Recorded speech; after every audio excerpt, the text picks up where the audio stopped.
Bonjour à tous, aujourd'hui nous allons faire une introduction à la théorie des jeux.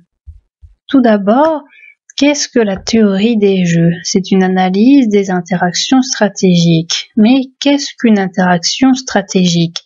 Il s'agit d'une interaction qui me permet de déterminer la meilleure ligne de conduite pour mon cas. Celle-ci dépend de ce que les autres personnes font. Je dois deviner ce que les autres personnes veulent faire.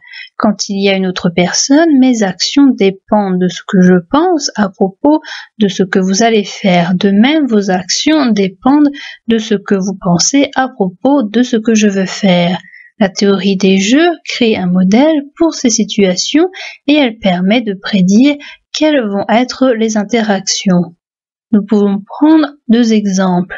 Dans le premier exemple, il y a des interactions stratégiques lors des négociations entre les acheteurs et les vendeurs.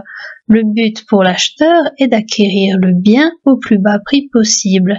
Si le vendeur a fixé un prix et que nous sommes convaincus que ce prix en vaut la chandelle, alors nous gardons ce prix. Cependant, il se peut que le vendeur nous arnaque et fixe un prix qui est au-delà du raisonnable. Nous allons passer à l'exemple 2. Nous pouvons aussi prendre le cas de la campagne états-unienne. Les conventions permettent aux principaux partis politiques de désigner officiellement le candidat qui sera le représentant du dit parti lors des élections présidentielles. Si la convention républicaine vient après la convention démocratique, alors McCain peut donc savoir quel vice-président a été choisi par Obama et prendre cette information en considération. En se basant sur les choix d'Obama, il peut choisir un candidat optimal pour la vice-présidence. Nous allons maintenant parler de la rationalité des agents. Un agent choisit la meilleure action en accord avec ses préférences. Les préférences sont décrites par une fonction d'utilité.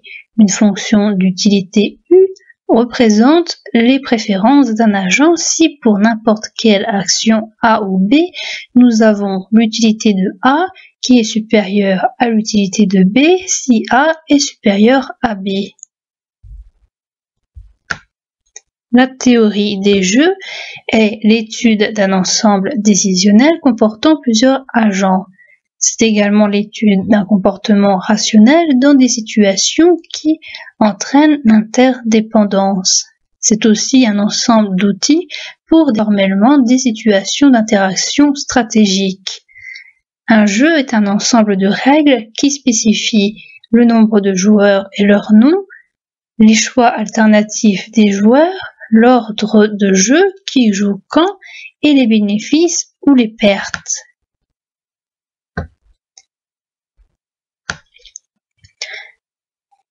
Un jeu sous forme normale doit présenter un ensemble d'actions pour chaque joueur et un classement pour chaque joueur pour toutes les combinaisons possibles que le jeu peut prendre.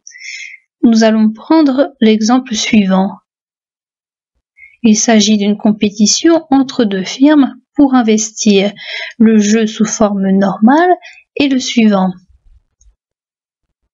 Ce jeu est une compétition entre deux firmes pour développer la R&D. Les firmes ont deux décisions, investir ou ne pas investir. Le jeu peut se dérouler de 4 façons. Soit A investit et B ne le fait pas, soit A investit et B investit, soit A n'investit pas et B n'investit pas, soit A n'investit pas et B investit. Les gains pour les deux firmes s'étalent de 1 à 4. Dans chaque case du tableau, le premier chiffre correspond au gain pour la firme A et le second chiffre correspond au gain pour la firme B. La firme A reçoit un gain de 4 lorsqu'elle investit et que la firme B n'investit pas. Nous sommes dans cette case ici. Par contre, si les deux firmes investissent, alors le gain pour la firme A n'est que de 2. Nous sommes dans cette case-là. La firme A doit penser à ce que la firme B va faire pour prendre sa décision d'investir ou non.